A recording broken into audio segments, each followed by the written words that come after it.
الفنانة البحرينية شفيقة يوسف ولدت في البحرين في شهر يناير عام 1958.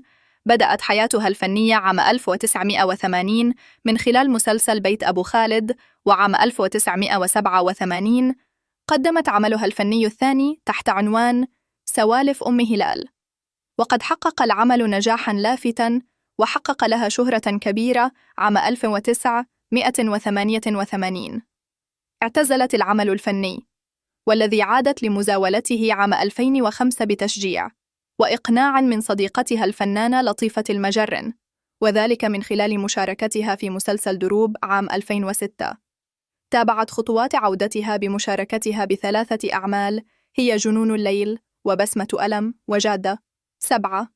من عام 2007 قدمت شفيقة يوسف أعمال درامية مميزة، أهمها الفجر المستحيل ولحظة ضعف ورحلة شقاء. وعام 2009 قدمت شفيقة يوسف دور مميز في كل من مسلسل قلب أبيض وأم البنات.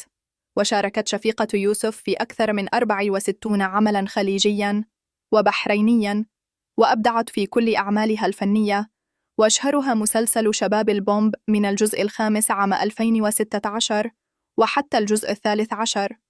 وكما أبدعت في عدة أعمال درامية كان أبرزها مسلسل ليلى، وشر النفوس 3، ومسلسل نور في سماء صافية، وبين الماضي والحب، ومسلسل غريب الدار، وبنات الجامعة، بالإضافة إلى فيلم يتيم بعنوان 4 بنات، مع عملين تلفزيونين أول الصبح وبرنامج عطر الجنة.